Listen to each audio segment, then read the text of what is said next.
The ancient human species with a missing body, the Denisovans, may be hiding in plain sight in European museums. Furthermore, Europe's deep fossil record reveals a single Eurasian archaic metapopulation, and it breaks the textbook out of Africa tree. The traditional story of human evolution often begins with confident simplicity.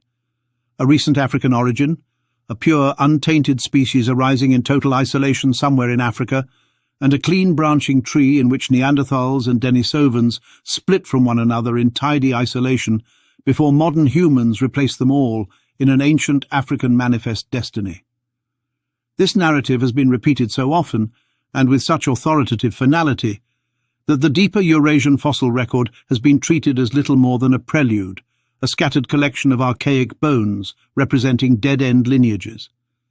Yet when one examines the true anatomical and genetic evidence from Middle Pleistocene Europe and Asia, this story unravels, strand by strand. The most decisive blow to the old narrative comes from the intersection of three lines of evidence: genetics, morphology, and geography. When these are combined, an unmistakable picture emerges of a vast interconnected Eurasian archaic metapopulation stretching from Spain to China over hundreds of thousands of years. This metapopulation did not form rigid species boundaries or clean evolutionary splits. Instead, its lineages braided together, separated and rejoined over immense spans of time, exactly the kind of evolutionary pattern seen in widespread mammals such as wolves, bears and big cats today.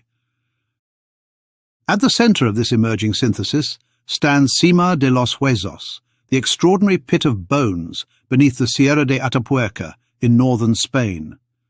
Dating to around 430,000 years ago, Sima preserves the remains of at least 28 archaic humans, more individuals than any other Middle Pleistocene site. These fossils provide a uniquely detailed record of a population that was already well along the path to becoming Neanderthals, yet whose genetics unexpectedly connect them to Denisovans, the enigmatic archaic humans first identified in Siberia. It is this paradox, Neanderthal-like bones paired with Denisovan-like mitochondrial DNA, that reveals the braided nature of Eurasian human evolution. To appreciate the magnitude of this discovery, one must begin with the classic assumption that Neanderthals and Denisovans were two isolated sister species, diverging cleanly from a common ancestor in a branching pattern. Under that model, Sima should show either Neanderthal-like mitochondrial DNA or a transitional form leading exclusively toward the Neanderthal lineage. Instead, its inhabitants carry mitochondrial DNA that is closer to Denisovans. At the same time, their nuclear DNA firmly places them on the Neanderthal side of the split. This is not a simple branching event. This is population structure, gene flow, and reticulate evolution. The implications deepen when one considers the physical anatomy of the Sima hominins. Their skulls show the early development of classic Neanderthal features such as a low, elongated brain case, thick cranial vault bones, wide nasal apertures, and mid-facial projection. Their jaws are massive, their teeth large, their limbs heavy, and their pelvises broad. In nearly every anatomical dimension they resemble both early Neanderthals and a set of fossils across Europe dated between 400,000 and 600,000 years ago. These remains share a consistent pattern of robustness, deep jaws, and expanded torsos. And strikingly, this same pattern appears again in the Denisovan mandibles from Tibet and Taiwan. What emerges from this comparison is a clear long-range continuity. The jaw form found at Sima and Mao is not confined to Europe. Its echoes resonate across the vastness of Asia, culminating in the jaw and dental morphology of Denisovans. These parallel traits include an exceptionally thick mandibular corpus, massive molars, reinforced symphyseal regions, and a megadont tooth plan, unlike anything seen in modern humans. This is not random convergence. It is direct evidence for shared ancestry within a continent-spanning archaic population. This is the heart of the new scientific revolution. Sima was not a remote evolutionary cul-de-sac. It was the western anchor of the very population that gave rise to both Neanderthals and Denisovans. And the anatomical traits visible in the Sima fossils were already present in European hominins several 100,000 years earlier, demonstrating that this distinctive archaic morphology was not evolving independently in two isolated regions, but was shared across the entire continent. To understand the depth of this Eurasian network, one must consider the jaw and tooth evidence in detail. The Mauer mandible, dating to around 600,000 years ago, remains one of the most massive hominin jaws ever discovered.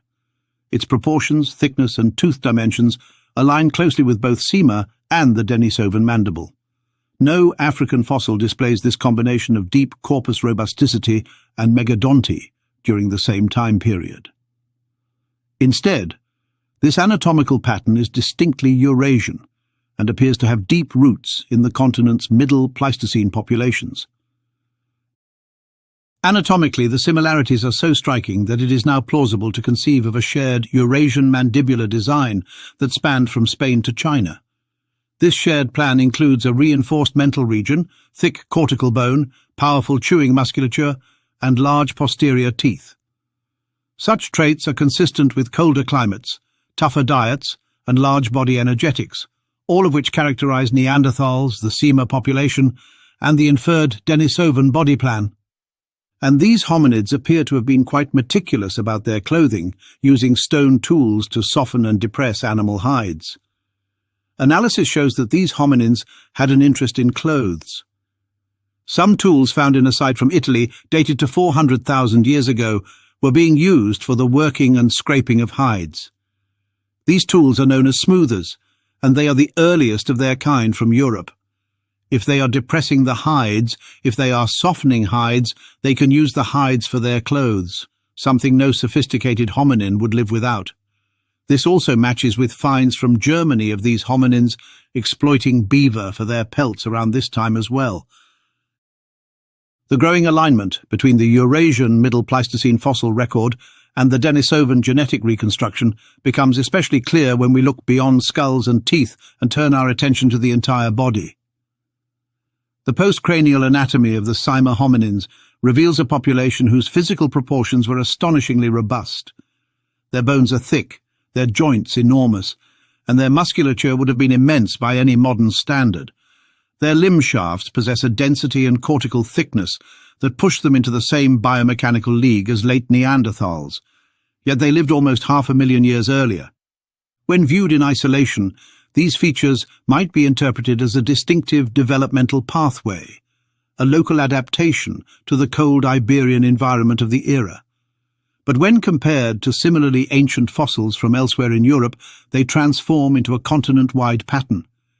They reveal that Europe around 500,000 to 400,000 years ago was home to a population of archaic humans whose body plan was profoundly massive, heavily muscled, and strikingly consistent from one region to another. The Arago fossils, also known as Tautovel man, lower limbs were built to absorb immense mechanical stress, suggesting powerful movement across uneven terrain, frequent carrying of heavy loads, or some combination of both. The bone's density implies that this was not an unusual individual, but a member of a population accustomed to extreme physical activity and cold-adapted mass. This is precisely the kind of body one associates with Neanderthals, yet it predates classic Neanderthals by 1,000 years. When the anatomies of Arago and Sima are compared, the pattern becomes unavoidable. Europe between 480,000 and 430,000 years ago was dominated by archaic humans who shared a distinctive body form, wide-hipped, deep-chested, thick-limbed, and powerfully built. Their skeletons display the hallmarks of what would later become the classic Neanderthal physique, but the key point is that these traits were already fully developed long before the Neanderthal lineage crystallized. This realization becomes far more profound when we compare this European body plan to what can be inferred about the Denisovan skeleton. Although no complete Denisovan body has ever been recovered, the high-coverage Denisovan genome allows researchers to reconstruct aspects of Denisovan anatomy using methylation patterns, chemical modifications in DNA that regulate bone development. The anatomical reconstruction based on these genetic signals predicts a hominin with a broad chest, thick and heavy limb bones, enormous joint surfaces, and a body mass approaching or exceeding that of late Neanderthals. In practical terms, the Denisovan body would have been robust, cold-adapted, and powerful. It closely resembles the proportions seen at Sima and Arago. The shock arises when we recognize that the predicted Denisovan skeleton appears to match the European Middle Pleistocene skeleton more closely than it matches any known Asian fossil. The Denisovan jawbones fit into a Eurasian-wide archaic mandibular pattern, but their postcranial body plan, inferred genetically, aligns most directly with European fossils. In other words, the earliest clear examples of the Denisovan-like body plan do not come from Asia at all. They come from Europe. The possibility that the Denisovan morphotype may have been present in Europe and Asia fundamentally reshapes our understanding of archaic human evolution. It suggests that the robust, cold-adapted, large-bodied humans who once dominated Eurasia were not isolated branches, but part of a single, deeply structured continuum whose roots lie deeper and whose geographic spread was far broader than earlier models anticipated. The predicted Denisovan body reconstruction and the Sima-Arago skeletal remains all form part of the same morphological family. They share an ancient anatomical blueprint built upon immense chewing forces, broad pelvic architecture, thick cortical bone, and a musculoskeletal system engineered for raw power. These features were not isolated experiments. They were part of a long-lived, stable, and widespread Eurasian hominin tradition. In this revised perspective, Europe becomes not merely the homeland of Neanderthals, but one of the principal laboratories of archaic Eurasian evolution. The idea of an archaic Eurasian metapopulation must be expanded, or perhaps even redefined, to include a continental network stretching from the Atlantic into the high plains of Central Asia. The Sima hominins, with their Denisovan-like mitochondrial DNA, represent a Western population that preserved an ancient lineage shared with the earliest roots of the Denisovan branch. Meanwhile, the jaw and dental morphology that unites Sima, Mauer, and Denisovans demonstrates a common mandibular architecture across the entire continent. These similarities reflect shared ancestry rather than convergent adaptation. The fact that these features persist across enormous distances and long spans of time reinforces the truth of the Eurasian metapopulation model. Thus, the archaic humans of Eurasia did not form discrete biological units. They were parts of a living network connected by migration corridors that extended across the continent. In this network, genetic exchange was frequent, and population boundaries were porous. Sima's nuclear DNA connects it to Neanderthals, its mitochondrial DNA connects it to Denisovans, its anatomy connects it to both, and its position in time places it near the root of both lineages. This realization destroys the classic textbook out of Africa tree. The tree model presupposes sharp separations. Neanderthals on one branch, Denisovans on another, modern humans on a third, each isolated by millions of years of independent evolution. The braided Eurasian network model undermines this idea at every level. First, it shows that the Neanderthal-Denisovan split was not clean but messy, gradual and intermixed. Second, it demonstrates that Eurasian hominins maintained shared anatomical traditions for hundreds of thousands of years after their initial divergence. Third, it reveals that the Denisovan jaw and body plan are not exotic Eastern innovations, but integral parts of a Eurasian morphology that also appears in Europe. And fourth, it implies that modern humans did not simply replace Neanderthals and Denisovans. Instead, they absorbed populations whose deep ancestry reaches back into Middle Pleistocene Europe as well as Asia. If the Denisovan body plan indeed first appears in the European fossil record, then the narrative of a strictly Asian Denisovan species collapses. Instead, we are forced to consider that Denisovans may represent one Eastern expression of a wider Eurasian archaic template. Under this view, the Denisovan lineage is not exotic but familiar, one branch of a population network that had already spread across Europe by 600,000 years ago.